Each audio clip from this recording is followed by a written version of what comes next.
are, and also looking as we put it on for street cleaning, refuge, and recycling. And we're going to continue to educate residents for the need for recycling as we work to contain cost and make the city more sustainable and greener.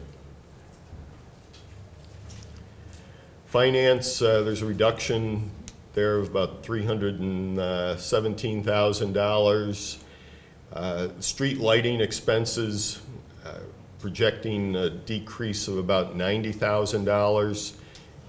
Just the contracts for 2016 are reflecting a decline and looking to take advantage of that. Got a slight increase from our city's Medicare Advantage plans, about $268,000. In this budget, both the police and fire retirement system and then the employee retirement system bills are budgeted at 100%.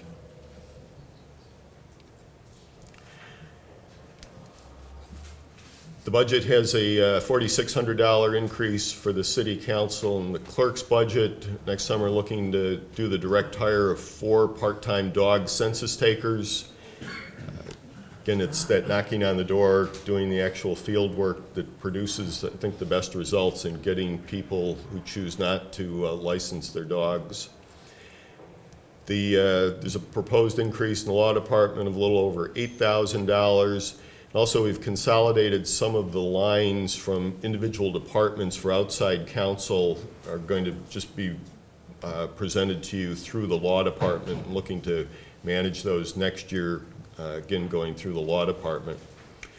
The mayor's budget keeps the staffing the same, and there'd be a little over $1,300 increase in the requested allocation there. Sewer fund, again, remains basically the same. The overall budget would have a little over 1.5% increase. Roughly $180,000, no proposed rate increases. There's actually a lower one position. Looking to have the budget reflect a little over $580,000 for infrastructure expense. That continues the trend. We're trying to budget some of our capital expenses in the operating budget as opposed to having to borrow the money through capital programs. Again, that's been the trend. It positions us again for greater stability and reduces our need for capital borrowing in the future. The wastewater treatment plant, some people criticized the operation when we looked and brought it in-house a little over 3 years ago. If you look at the expense of the facility from 2008 to 2011, it had average yearly expenses of over $3.8 million. Now, since 2012, our average expenses, and that's the projection for 2015, have been $2.7 million. It's been really a tremendous success of bringing that in, showing good management, good results, and in that period of time, we have not had one complaint for odor in the neighborhood. Dramatic shift, and I compliment Paul LaFond and the team that is in place there.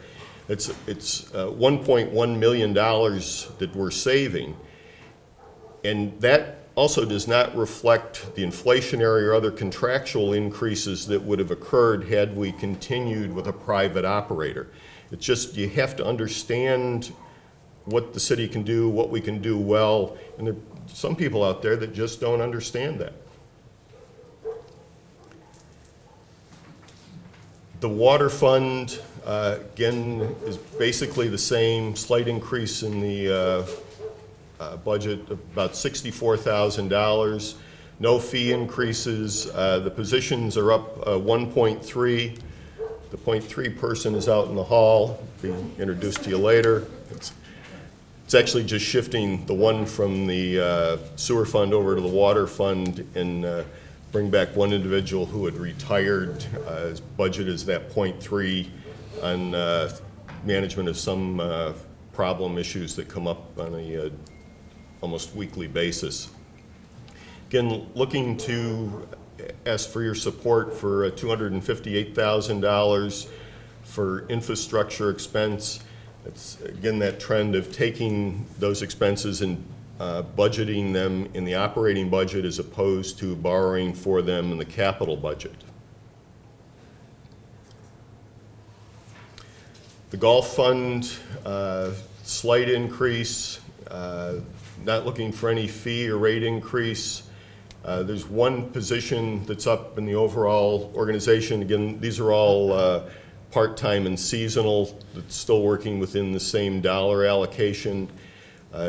Golf has been generally down nationally, and they tell me regionally, because of the management, the quality and condition of our course. Our actual utilization is up about 20% this year. So it again reflects on the team that we have in place in the positive experience that is created by individuals who have the opportunity or choose to play at Schenectady Municipal Golf Course. Looking again to continue on with our relationship with the Center for Technology and Government. Last year, gone over this before, where we were the lead awardee of $558,000 as a local efficiency grant from the Department of State. We're working with Gloversville, Troy, and Amsterdam to better manage the information for blighted properties, that there is no standard record keeping for distressed property in New York State. It's largely left up to the discretion of the local building inspector. In the reports that we have to file with the Department of State, I would classify them as basically superficial. You know, if you look at police reports or fire reports in New York State, they're very detailed and they're very standardized, so that you could pick up a police report in Buffalo or a fire report in Rochester and compare it with one in Schenectady, and you understand what the summary is, what the problem is, what the action or response was. With distressed property, we don't have that. And I have looked at this and feel fortunate that we've been able to play a leadership role in this. It's much like DWI was in the 70s. Until you had the empirical data to look at the individuals that were being impacted, or domestic violence in the 80s, until police departments were collecting that information, you didn't know the magnitude of the problem, and you can't put forth public policy that produces real results. We're on the lead in this, that Schenectady, working with these other cities, is setting an example that hopefully will be, we're going to have the direct benefit here, where we're better able to manage our distressed property, and as we're seeing it's happening, and it's reducing our expenses and allowing us to have a more stable financial position. But we're setting an example that will be followed across the region and across the state. Again, some people talk about a fiscal cliff, dire predictions for Schenectady. Last week, the Comptroller's Office did an analysis, their annual fiscal stress report. Schenectady had a perfect score. I know it's a little counterintuitive when we say we got a 0 on our score, but that's how the ranking is set up, so that we were one of 3 cities that really has no fiscal stress. And it's a result of great leadership in the finance department, the council putting forth realistic budget, and a management team that lives within those budgets and implements the delivery of service in an efficient manner, in a manner that creates stability. And so this is really a pat on the back to the members of the council, again, the entire management team that's here, and the city workforce. And so just proud to present that, and we again thank everyone for the dramatic turnaround that's occurred in this city. Where do your tax dollars go? Based on the 15 budget, the city's tax is a little over 30% of the dollars that people are asked to pay. 15% goes to the county, and over 50% goes to the school district. Again, we all know we have high property taxes here.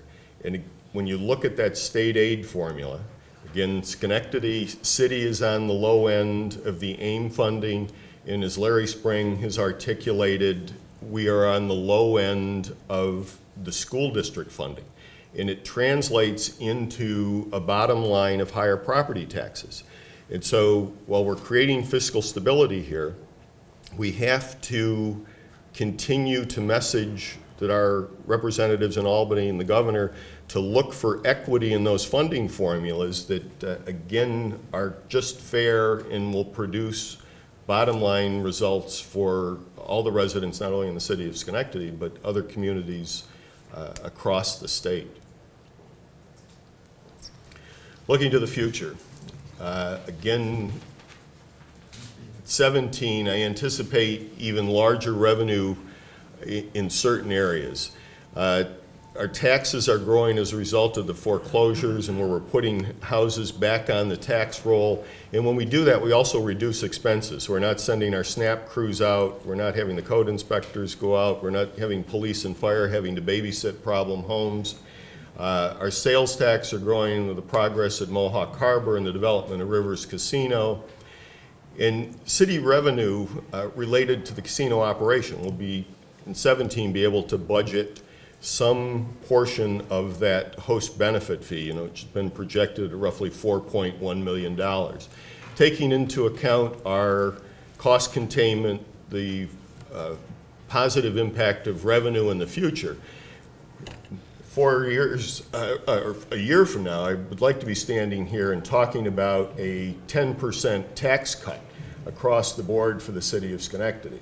And I look forward to working with the council through this budget and through next year as we produce those results that, again, make Schenectady a great place to live, work, and want to invest. Thank you.